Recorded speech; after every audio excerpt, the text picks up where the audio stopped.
et bienvenue à tous pour cette nouvelle édition de l'Ecosport News, le seul JT qui met en lumière ceux qui réfléchissent et agissent autour des valeurs du sport.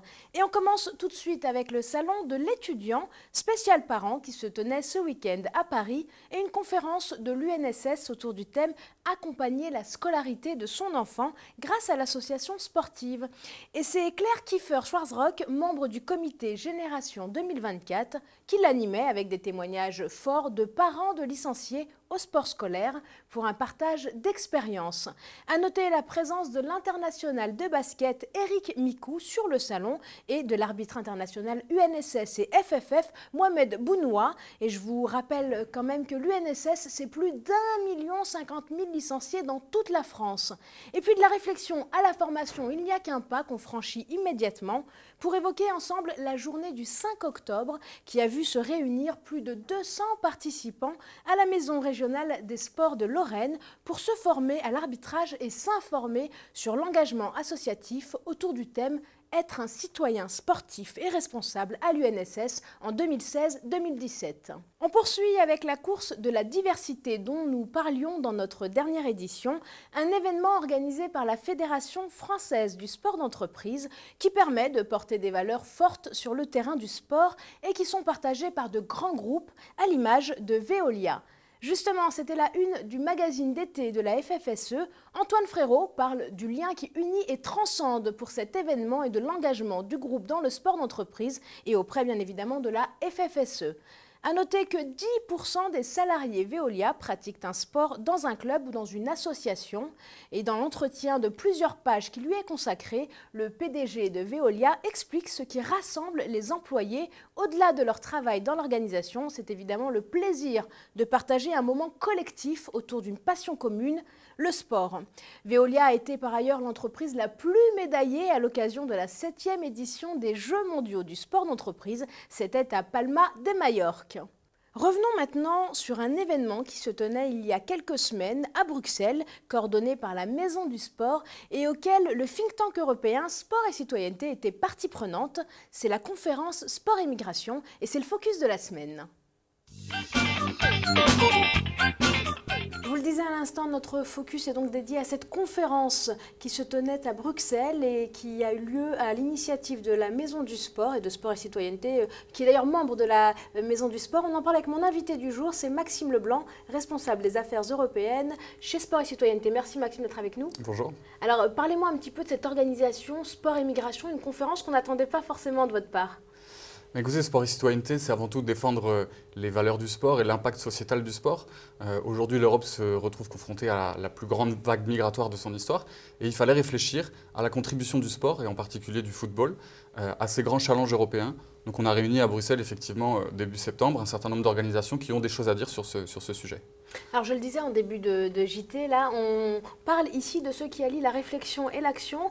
Cette conférence-là, comment elle s'est déroulée, qui vous avez convié et comment est-ce que les discussions se sont menées pour pouvoir avoir des actions concrètes? Alors c'est notre habitude chez Sport et Citoyenneté, aller chercher les expertises dans les territoires, dans les institutions, dans le secteur privé, dans les ONG. Donc ici on a réuni effectivement les institutions européennes avec la Commission européenne, des projets de terrain qu'on est allé chercher un petit peu partout en Europe, en Belgique et en Autriche, et des ONG internationales. Donc on a cette gouvernance du sport qui est représentée pour défendre des sujets, ce qui nous permet, à partir de ces conférences, à partir de ces problématiques et ces recommandations qu'on trouve, d'avoir une légitimité pour faire avancer des sujets, pour pousser des idées ensuite, puisqu'on questionne, on interroge l'ensemble des parties prenantes.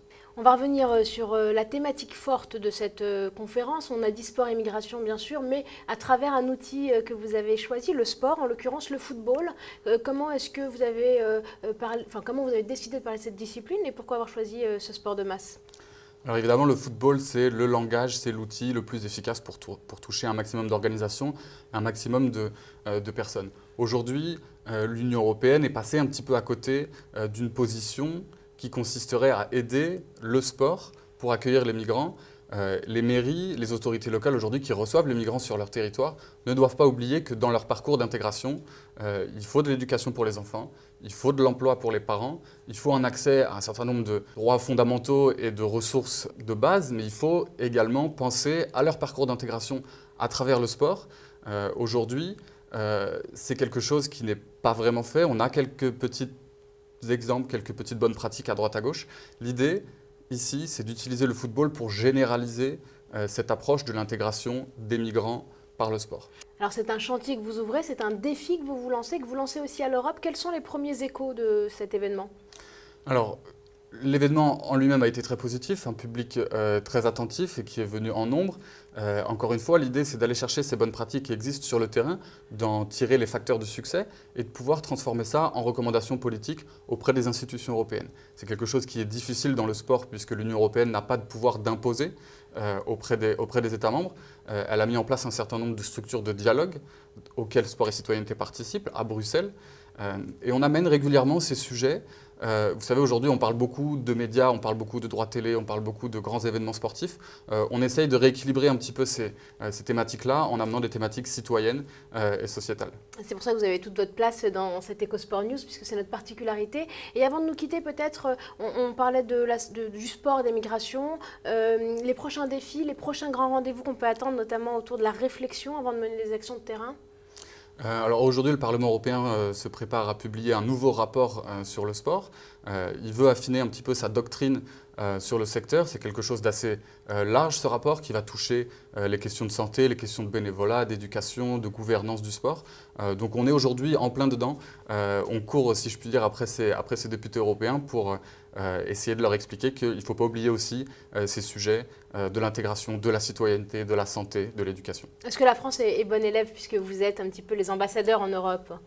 Écoutez, on a beaucoup de bonnes pratiques à faire valoir aujourd'hui. Malheureusement, l'échelon européen, la marche est souvent compliquée à franchir de prime abord pour les projets et les bonnes initiatives françaises. Aujourd'hui, il y a un programme qui s'appelle le programme Erasmus+ Sport qui permet de financer des actions de terrain qui se passent en France en partenariat avec d'autres structures en Europe. Il faut qu'on puisse arriver en France à aller accrocher ces crédits et à dépasser un petit peu le mythe administratif et bureaucratique bruxellois. Bah écoutez, on vous retrouvera pour dépasser le mythe ensemble. Merci beaucoup d'avoir été avec nous, Maxime Leblanc. Je rappelle que vous êtes responsable des affaires européennes chez Sport et Citoyenneté. Voilà, c'est déjà la fin de notre JT. Prenez de quoi noter puisque tout de suite, c'est l'agenda. Dans les rendez-vous à ne pas manquer dans la continuité des Jeux de Rio, les États généraux du sport de haut niveau qui se tiennent durant tout le mois d'octobre sous l'impulsion de Thierry Braillard, secrétaire d'État au sport, qui attend qu'on transforme l'argent remporté en or et qui demande à tous les acteurs du mouvement sportif de se réunir et de travailler pour que la génération 2024 soit encore plus performante. Les préconisations issues de ces échanges seront synthétisées et remises en novembre à Thierry Braillard himself. On poursuit avec la team solide et un rendez-vous fixé au 20 octobre pour fêter les boxeurs et les boxeuses tricolores qui, avec 10 qualifiés à Rio, ont marqué l'histoire en remportant 6 médailles, dont 2 en or.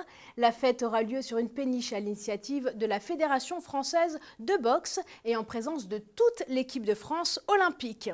Et enfin, s'il ne figure pas sur votre planning, ajoutez-le, un week-end à Saint-Tropez pour la première édition des voiles de l'entreprise organisée par la FFSE. Ce sera les 21 et 22 octobre prochains, un événement placé sous le signe de la confiance et de la cohésion pour mieux vivre les défis de l'entreprise. Voilà, c'est déjà la fin de cette édition. Retrouvez toutes les informations et les précisions sur les sites partenaires. Et moi, je vous donne rendez-vous dès la semaine prochaine pour de nouvelles aventures. Thank you.